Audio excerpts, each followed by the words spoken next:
Pai do Senhor, meus irmãos, motivo de muita alegria estar aqui mais uma vez, esse culto de oração, adorando ao nome de Jesus.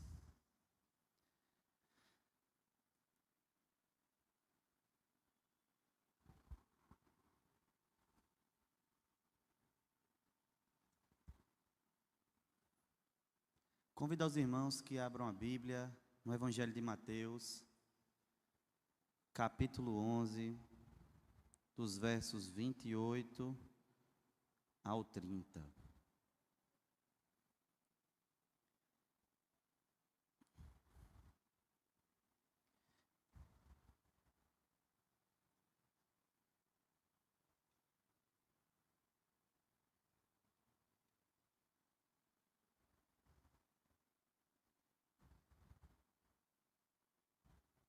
Os irmãos que acharam e puderem se colocar de pé, em reverência à leitura da palavra de Deus.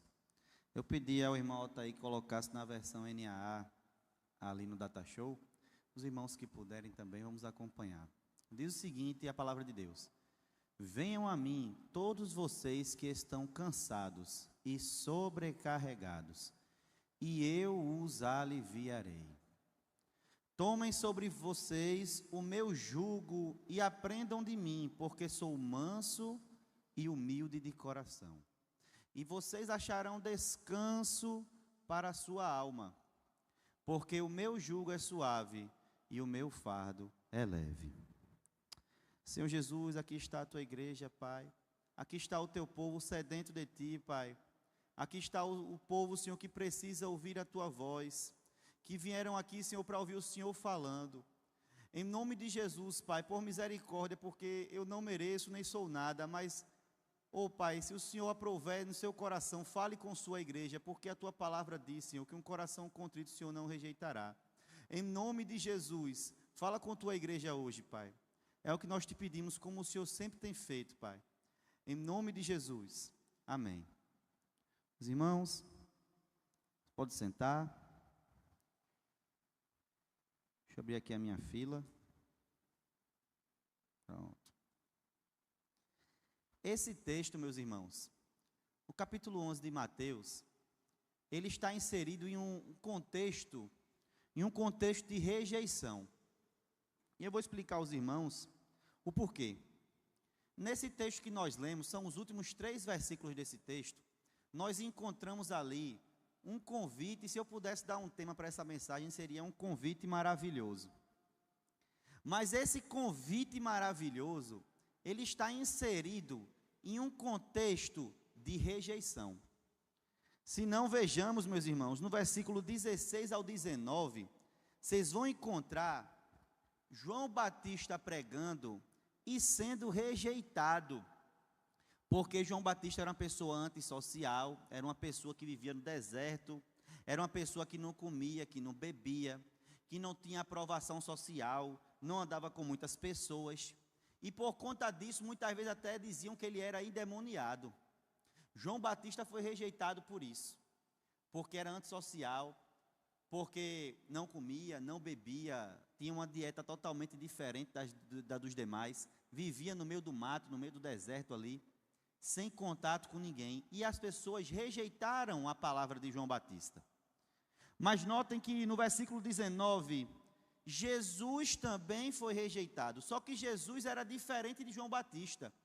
Jesus, ele comia, ele bebia, ele ia para as festas, Jesus conversava com as pessoas, Jesus era muito sociável. Jesus era totalmente diferente nesse aspecto de João Batista. E as pessoas agora, por sua vez, rejeitaram João Batista, rejeitaram Jesus agora o chamando de glutão, de beberrão, de amigo dos publicanos, amigo de pecadores. Então as pessoas rejeitavam a mensagem da cruz, a mensagem de Cristo, não por conta das pessoas que pregavam, porque eles sempre arrumavam uma desculpa. Esse aqui é calado demais, esse aqui é antissocial, esse aqui já é sociável demais, esse aqui não presta por causa disso. Então perceba que o contexto dessa mensagem é um contexto de rejeição. As pessoas rejeitavam a mensagem de Cristo, não por conta das pessoas que a pregavam, mas porque o coração delas estava cheio de si para aceitar a mensagem de Cristo.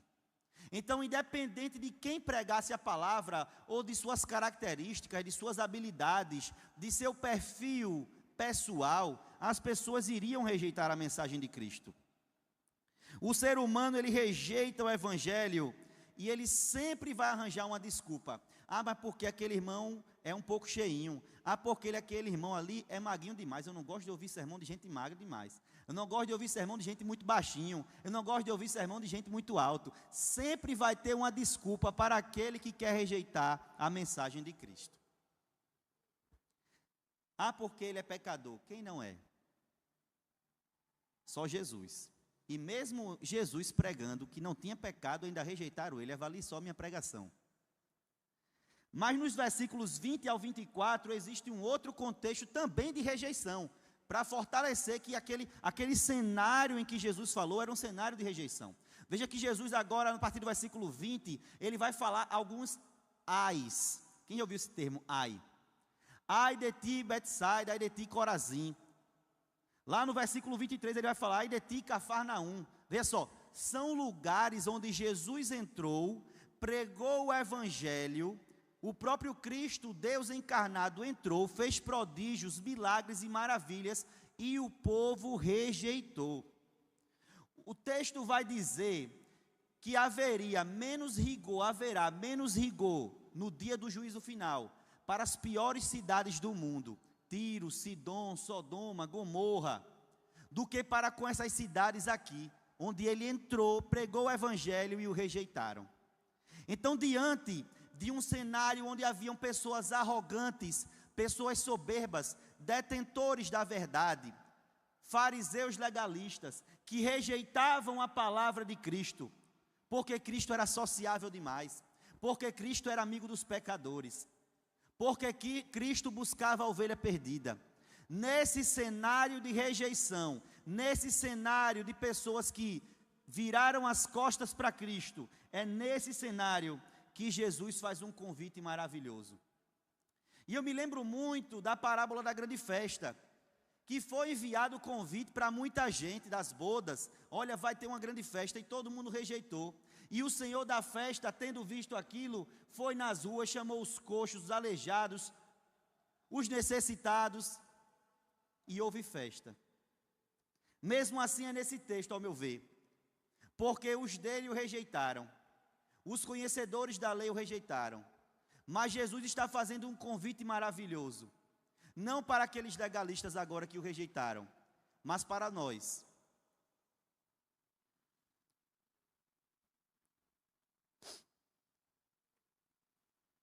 É diante desse contexto de extrema rejeição que lemos esse texto. Através desse cenário de negação, é onde vemos um convite maravilhoso. E eu gostaria de trazer 3 ensinamentos que eu retiro desse texto, desses 3 versículos apenas. O primeiro ensino está no versículo 28. Jesus faz um convite maravilhoso. Vinde a mim, todos os que estáis cansados e oprimidos. Veja só, a primeira lição que eu tiro daqui é que esse convite, ele é universal. Jesus fala assim, vinde a mim, todos, alto, baixo, branco, pardo, amarelo, negro, do cabelo grande, do cabelo pequeno, homem, mulher, criança, adolescente, idoso, adulto. Jesus diz assim, vinde a mim, todos. No convite de Jesus, não há acepção de pessoas. É a primeira lição que nós tiramos desse texto, que Jesus convida a todos. E quantos homens existem que fazem acepção de pessoas? Mas o nosso Deus, Jesus Cristo, não seleciona a dedo as pessoas que Ele vai convidar. Ele disse, vinde a mim todos. Não obstante a isso, não apenas sendo um convite universal, esse convite ele é pessoal. Porque Jesus diz, vinde a mim. Muitas pessoas têm buscado a Cristo por conta de uma legalidade, por conta de ritos, por conta de festas, por conta de métodos ensinados, mas Jesus disse: vinde a mim. O chamado, o convite de Jesus é um convite pessoal. Meus irmãos, quantas vezes nós buscamos atribuir ou embasar a nossa fé em coisas palpáveis e exteriores, coisas legalistas, religiosas, assim como aqueles que rejeitaram a mensagem nos versículos anteriores, que se estribavam em seu próprio entendimento, que se baseavam em seu próprio conhecimento. Mas veja, quantas vezes nós estamos buscando um relacionamento íntimo com Deus, baseados em tantas coisas, em religiosidade, em capa de santidade, em arrogância, em ritos, em métodos, em igrejas, em denominações, mas o convite de Jesus é universal, mas ele é pessoal. Vinde a mim. Não vinde a tal igreja, não vinde a tal culto temático, não vinde a tal jeito, a tal modo, a tal método, a tal regra. Vinde a mim. Jesus, ele faz um convite pessoal. Vinde a mim.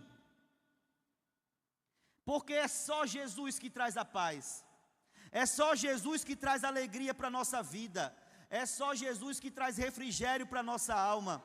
É só Jesus que traz solução aos nossos problemas mais escabrosos, aqueles problemas que nós não temos coragem de compartilhar com ninguém. É só Jesus que tem solução para esses problemas. Não é igreja, não é placa, não é rito, não é método. É só Jesus. E é por isso que ele fala: vinde a mim, porque o meu convite é pessoal. E eu imagino quando Jesus fala vinde a mim, chamando o nome de cada um que está aqui. Vinde a mim, Júnior, vinde a mim, Zilda, vinde a mim, Andréia, vinde a mim, Tenilton, vinde a mim, vinde a mim.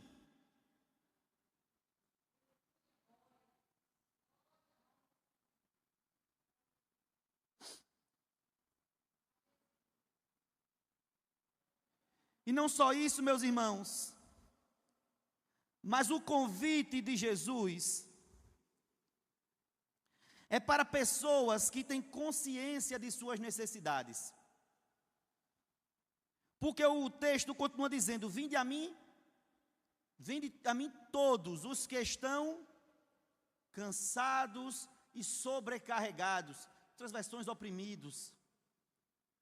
O convite de Jesus é para pessoas que têm consciência de quem são, consciência de onde estão.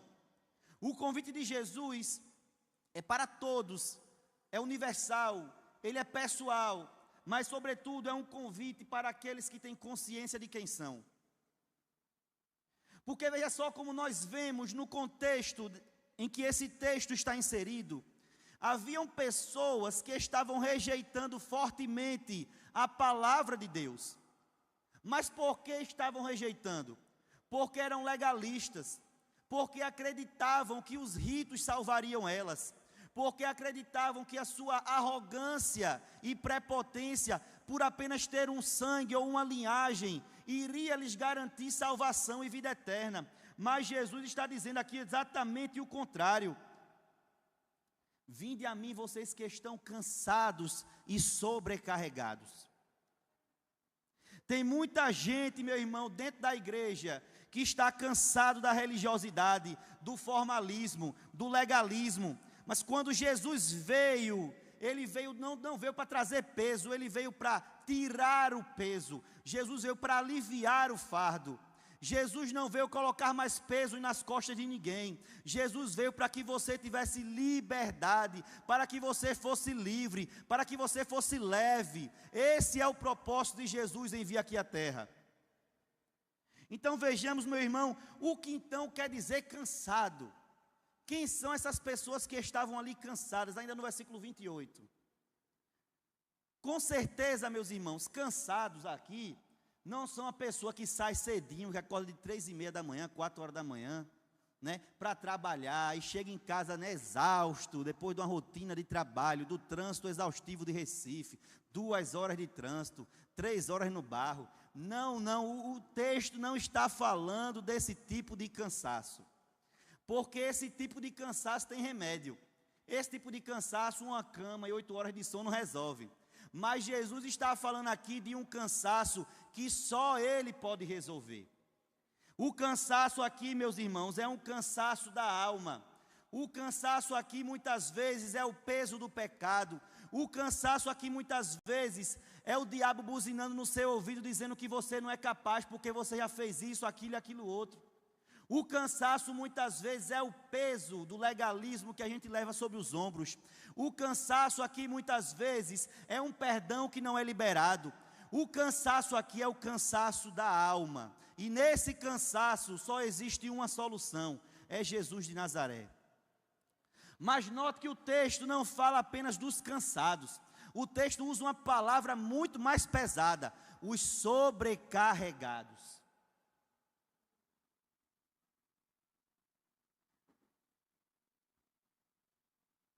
E o que é sobrecarregado? O que é sobrecarga? O que quer dizer isso? Veja, meus irmãos, tem um exemplo na Bíblia muito claro de Paulo. Quando você lê a carta de Paulo aos Romanos, você vai notar que no capítulo 7 de Romanos, Paulo começa a falar assim, ó: miserável homem que sou, quem me livrará do corpo dessa morte? Porque o bem que eu quero eu não faço, mas o mal que eu não quero me persegue, eu acabo fazendo. Miserável homem que sou. É como se Paulo estivesse assim declinando, é como se Paulo estivesse assim, se desdobrando assim, se encolhendo diante da presença de Deus, dizendo assim: Senhor, eu não sou nada, eu não consigo, por mais que eu tente, não tem nada de bom dentro de mim, o que será que vai acontecer comigo? Eu mereço morrer, não tem chance para mim. Mas no capítulo 8, a gente nota uma coisa totalmente diferente. Agora é como se Paulo estivesse subindo, é como se o diabo estivesse atormentando a vida dele, dizendo assim: ó, tu não merece, tu matou tantos cristãos, tu perseguiu a Jesus, quem é tu, Paulo? E Paulo diz assim: eu não mereço nada, eu sou miserável, por tudo que eu faça, não vai pagar o que eu fiz de mal.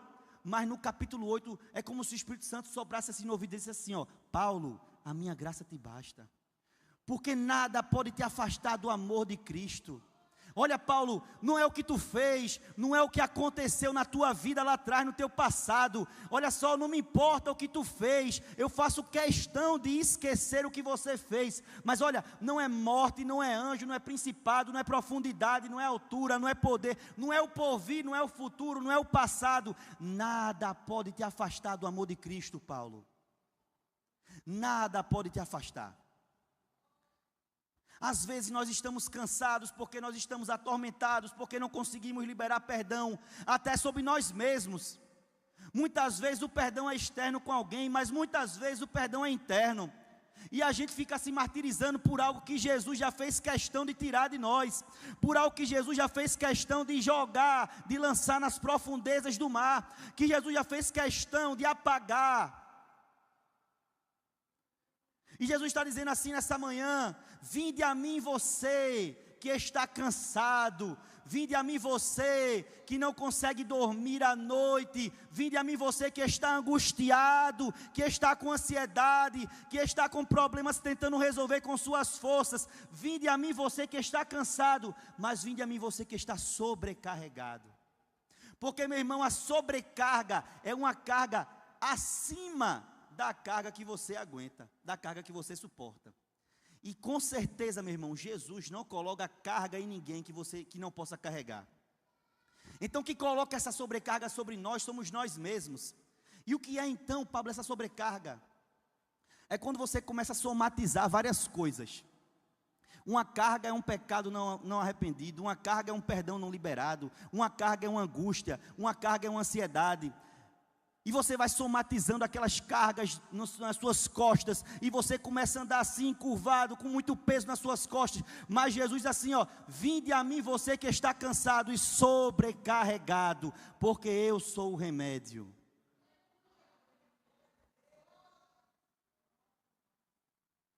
Vinde a mim os cansados e os sobrecarregados, porque eu os aliviarei.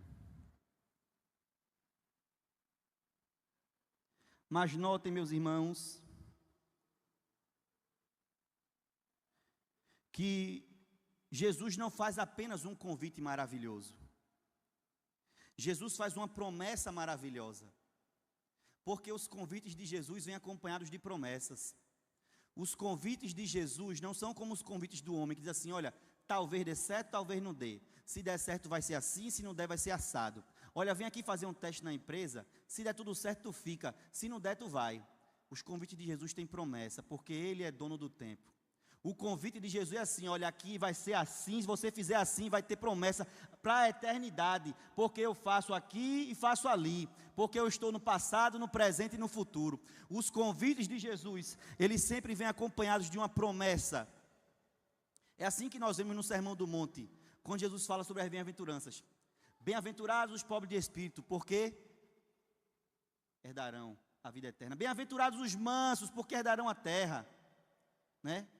Sempre há uma promessa acompanhada, porque os convites de Jesus, né? Bem-aventurados os mansos, bem-aventurados os humildes, bem-aventurados os pobres de espírito, e sempre acompanham uma promessa. Os convites de Jesus sempre acompanham promessas. Mas veja, o versículo 28, a parte B. E eu vos aliviarei. Olha a parte B do 29. Encontrareis descanso para a vossa alma. Os convites de Jesus vêm acompanhados de promessa, meu irmão. Jesus faz um convite universal, um convite pessoal, um convite para aqueles que têm consciência de quem são. Mas Jesus faz uma promessa para essas pessoas, para as pessoas que respondem ao seu convite, ao seu chamado. Quem está com a alma cansada, não descansa como uma noite de 8 ou 9 horas de sono. Quem está com a alma cansada, não descansa a sua alma com comprimidos, com Rivotril, com sossega-leão, com chá disso ou daquilo outro. Quem está com a alma cansada, não descansa a sua alma com terapia. E minha esposa é psicóloga. Mas quem está com a alma cansada, meus irmãos, descansa a sua alma em Jesus Cristo. Talvez você entrou aqui nessa manhã hoje, esperando uma resposta de Deus, dizendo, Senhor, não há solução para mim, eu já tentei de todas as maneiras, eu não consigo dormir direito, o que é que eu faço? O Senhor não está ouvindo as minhas orações, meu Deus, o que será que vai acontecer? Mas Jesus está dizendo nessa manhã para mim e para você, vinde a mim o que está cansado e oprimido e sobrecarregado, porque Ele é o alívio, Ele é o descanso para a nossa alma. Quando a nossa alma está angustiada, ei, é normal, muitas vezes a gente vem para a igreja, a gente é crente, mas muitas vezes a gente se angustia, é verdade. Foi assim com Davi, foi assim com Sansão, foi assim com Elias, pessoas exemplares, heróis da fé. E por que não seria assim conosco? Mas Jesus está dizendo nessa manhã para mim e para você, eu sou o descanso que a tua alma procura, eu sou o alívio que o teu coração busca. Quando você não consegue dormir, quando você não consegue sentir paz, Jesus é o alívio para a tua alma. Jesus é o remédio para as feridas que estão lá dentro, no mais íntimo do teu coração.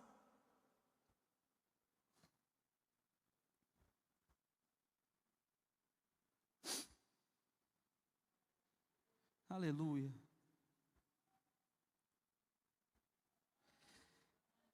Jesus, meus irmãos, Ele veio para quebrar paradigmas.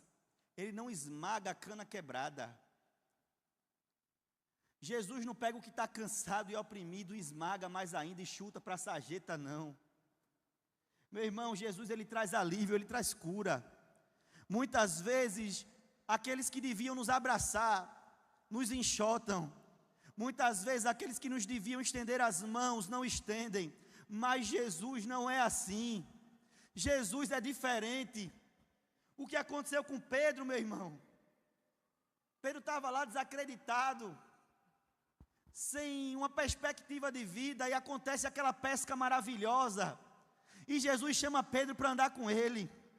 E Pedro presencia os milagres e as maravilhas de Jesus de perto.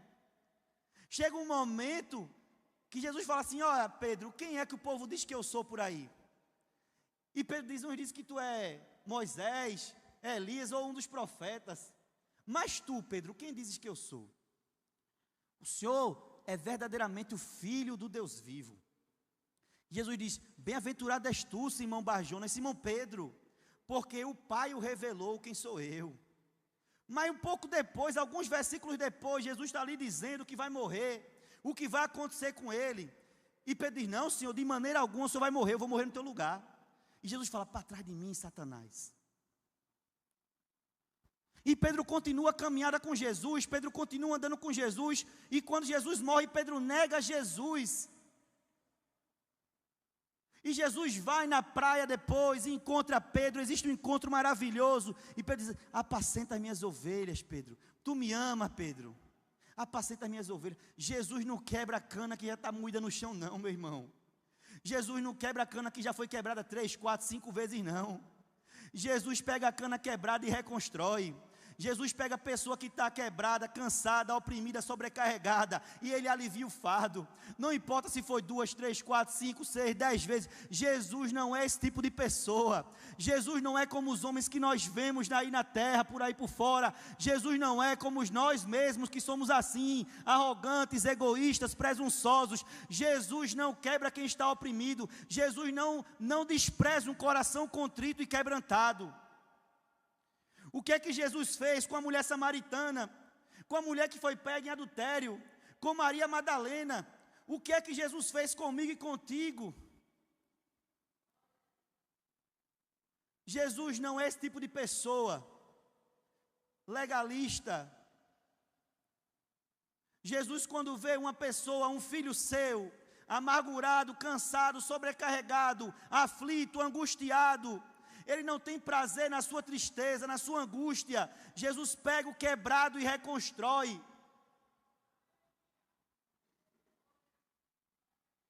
Jesus quer trazer alívio para a tua alma. Ele quer te dar de volta a paz que excede todo entendimento, as noites de sono mal dormida, a alegria estampada de canto a canto no rosto. Eu não estou falando aqui, meu irmão, de uma teologia da prosperidade. Eu não estou falando aqui que Jesus vai resolver todos os teus problemas do dia para a noite. Eu estou falando aqui de uma coisa chamada paz. A paz que excede todo entendimento. Sabe por que excede todo entendimento? Porque não há motivo humano para você ter paz. Mas Jesus te traz paz mesmo sem motivo. Jesus te traz alegria mesmo sem motivo aparente. Porque Ele é alívio, Ele é refrigério, Ele é descanso para a tua alma. Mas note, meus irmãos, que não só há um convite maravilhoso, ou uma promessa maravilhosa, existe também um chamado à eterna parceria.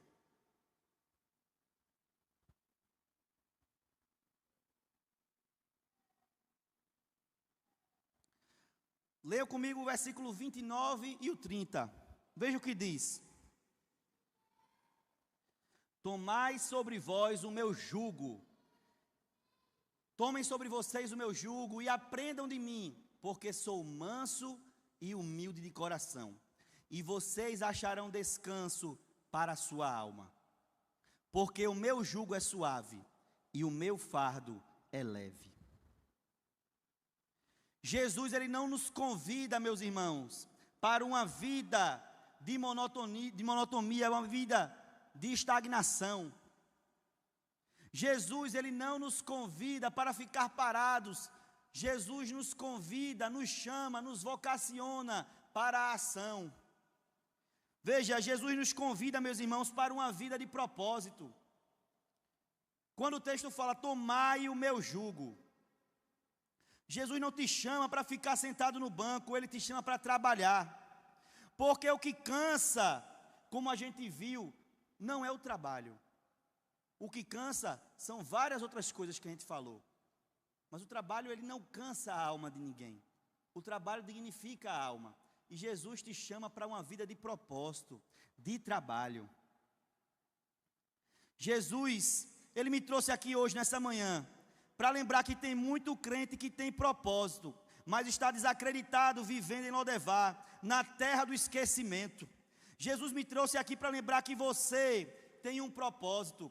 Tome o jugo de Jesus, o jugo que Ele te entregou, e siga no trabalho dEle, porque Ele tem propósito sobre a tua vida. Jesus não chamou ninguém para ficar sentado. Jesus não chamou ninguém para ser espectador de culto apenas. Jesus te chamou com um propósito. Busque saber qual é o seu ministério. Busque saber qual é a sua vocação. Jesus te chamou para trabalhar. O jugo, meus irmãos, era um instrumento de trabalho para tração animal. Não sei se os irmãos sabem, o jugo era uma ferramenta de madeira, de ferro, que era colocada sobre a cabeça de 2 bois, por exemplo, e eles carregavam o arado e aravam a terra, algo pesado, uma carroça, e aquele jugo servia para compartilhar o peso da carga, para que não ficasse sobrecarregado para apenas um animal. Agora pense você, meu irmão, que quem está convidando você para o jugo não sou eu, não é o pastor Rosivaldo. Quem está convidando você para o jugo é Jesus. Veja só, um boi, isso é fato que eu vou falar. Um boi sozinho consegue carregar uma certa carga, mas quando é colocado 2 bois junto, ele não carrega 2 cargas, ele carrega mais do que 2, é como se um motivasse o outro, e isso é comprovado. Quando vão 3, quando vão 4, eles não carregam 4 vezes a carga de um, eles carregam muito mais, porque um motiva o outro. Quando começa a sair da inércia, quando começa a se deslocar, um vai motivando o outro, eles carregam muito mais do que o que eles conseguiriam carregar sozinhos. Agora pense você comigo, que quem está convidando você para o jugo, para a dupla, é Jesus. Pense você comigo que Jesus, Ele que está fazendo esse convite para você. Olha, tome o meu jugo, eu estou aqui, o jugo está no meu pescoço, entra aqui para ser a minha dupla, porque você é fraco, mas eu sou forte. Porque você é limitado, mas eu sou ilimitado. Porque você é imperfeito, mas eu sou perfeito. Pense comigo, meu irmão, que quem está convidando você para dividir o jugo, para dividir o trabalho, não é um ser humano qualquer. Quem está convidando você para dividir o jugo, para dividir o fardo, para trabalhar junto, lado a lado, é Jesus de Nazaré. O próprio Deus quer dividir os fardos com você. Enquanto os legalistas lá colocavam mais peso para um carregar sozinho, Jesus diz assim: olha, eu vou carregar o teu peso contigo, porque eu sou Deus, eu vou carregar contigo, entra aqui no meu jugo, eu vou carregar com você.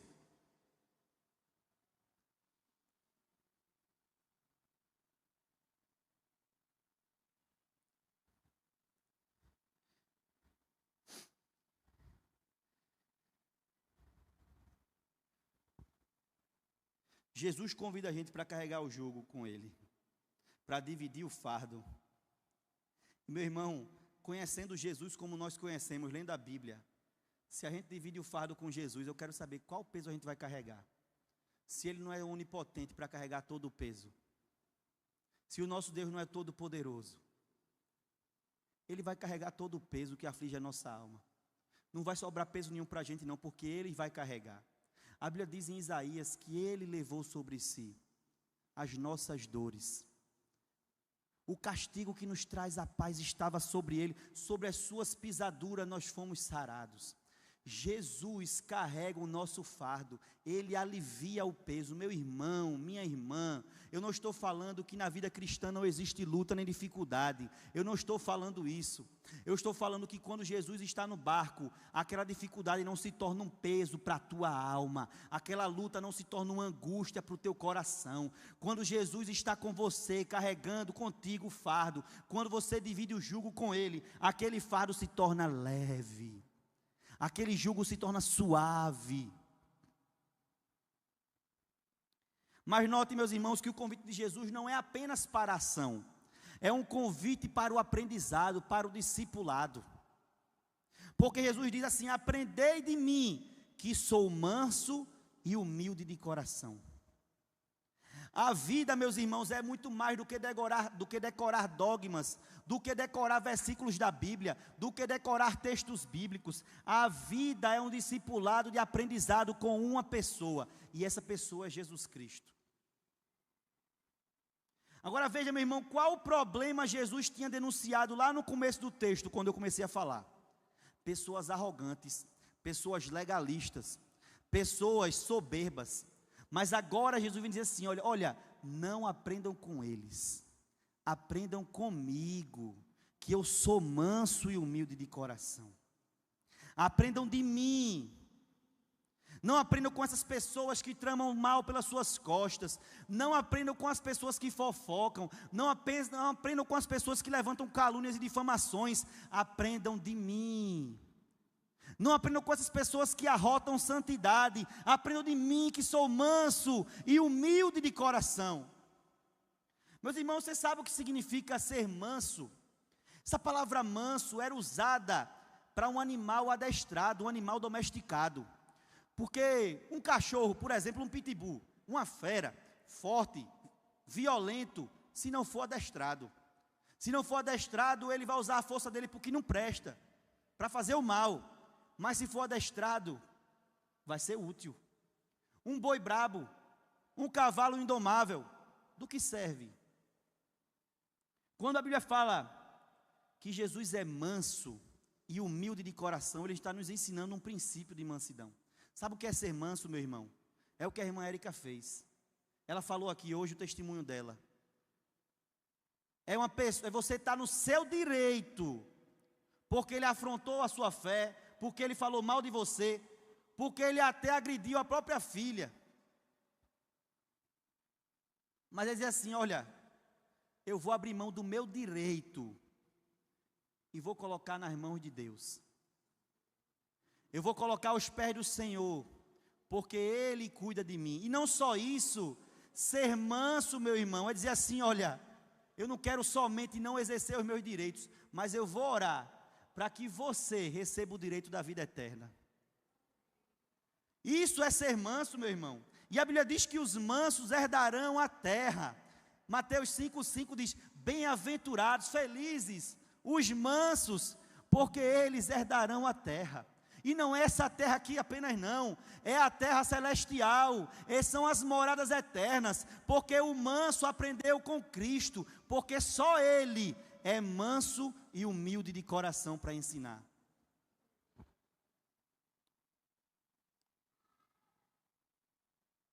Mas note, meus irmãos, que o convite de Jesus não é só para a ação e não é só para um discipulado de aprendizado.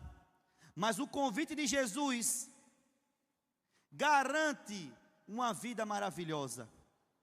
Porque o meu jugo é suave e o meu fardo é leve. O jugo, meu irmão, ele também representa os ensinamentos de um mestre. Então, o mestre, ele lia a lei, a Torá, o Pentateuco, os livros da Bíblia até aquele momento, e ele traduzia, interpretava de uma forma. E essa forma como ele interpretava e ensinava, também era conhecida como jugo. Note, meus irmãos, que os legalistas tinham um jugo pesado, os legalistas tinham um jugo sobrecarregado, mas Jesus, ele nos garante uma vida maravilhosa, porque ele diz: o meu jugo é suave e o meu fardo é leve. O jugo suave, meu irmão, não é um jugo sem peso. O jugo suave é um jugo adequado para você, nem mais, nem menos.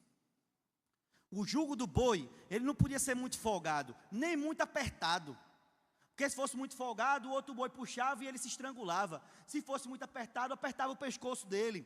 O jugo tem que ser adequado, mas note que quem está fazendo o seu jugo não é um carpinteiro, não é um marceneiro humano, é o próprio Deus. O teu jugo é adequado para você, é sob medida.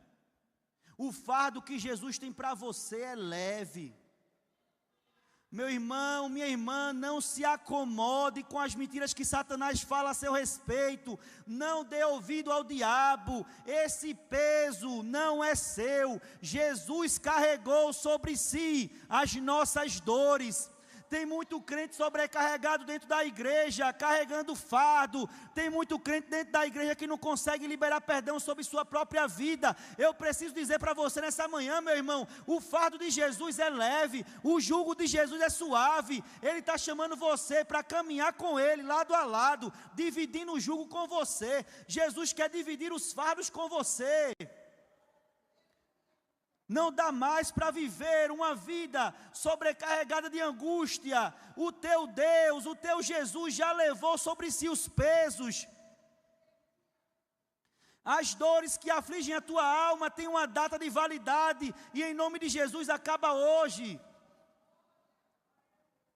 Em nome de Jesus, que você tenha um sono reparador, uma noite abençoada, que você tenha em nome de Jesus refrigério, que você possa deitar a sua cabeça no travesseiro e dormir em paz, que você possa descansar nos pés do Senhor, que você possa confiar e entregar a Ele os teus fardos que te sobrecarregam a alma.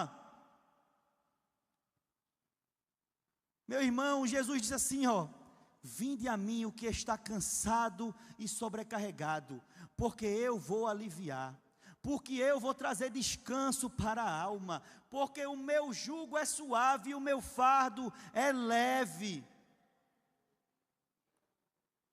Mas notem, meus irmãos, que como eu falei desde o começo, isso é um convite, isso não é uma imposição, isso não é uma coisa que assim é ordenada e você tem que fazer de forma obrigatória. É um convite, porque Jesus é educado. É um convite porque Jesus é manso e humilde de coração. Nessa manhã, Jesus te faz um convite. Lança sobre mim as tuas ansiedades. Lance sobre mim as tuas angústias. Você não precisa estar sofrendo por isso mais. Ele já pagou. Lance sobre Jesus nessa manhã as angústias que afligem a sua alma. Lance sobre Jesus as dores que o legalismo impôs em você. Ele fez isso, acabou, já era o ministério, já era, não tem mais chance. Acaba com isso, meu irmão. Quem fez promessa foi Jesus. Quem fez propósito contigo foi Deus. Ele não é homem para que minta, nem filho do homem para que se arrependa. Jesus é o Todo-Poderoso. Jesus é manso e humilde de coração, meu irmão. Você já percebeu que Jesus, olha só o que diz a Bíblia, ele sendo Deus, não usurpou-se como Pai, antes esvaziou seu coração de si mesmo, e veio à terra como humano. E além de ser humano, ainda se humilhou, morrendo em morte de cruz, porque aquele que se humilha é exaltado, e por isso o nome dele será exaltado sobre a terra, no céu, embaixo da terra, e toda a língua confessará que ele é o Senhor. Então, meu irmão, o segredo para uma vida maravilhosa com Deus é se humilhar, é ser manso, é ser humilde de coração como ele foi, é entregar os fardos e os pesos nas mãos de Deus e caminhar com ele lado a lado. Esse é o segredo de uma vida maravilhosa ao lado de Deus. E Jesus nos convida nessa manhã, meus irmãos, para lançar sobre Ele as nossas ansiedades, as nossas angústias, os fardos que afligem a nossa alma. Até hoje, não mais um pouco, não mais adiante. Jesus quer dar cura à sua alma. Jesus quer abraçar a tua vida, quer derramar um refrigério, um bálsamo sobre o teu coração e curar nas raízes, onde o homem não vê, onde o homem só vê o estereótipo. Jesus quer curar a tua alma. Então, meu irmão, isso é um convite para você. E que Deus te abençoe, que Ele aplique essa palavra no teu coração. Que o Senhor Jesus, Ele torne o teu fardo leve, que Ele torne o teu jugo suave. Em nome de Jesus. Eu passo a palavra para a dirigente.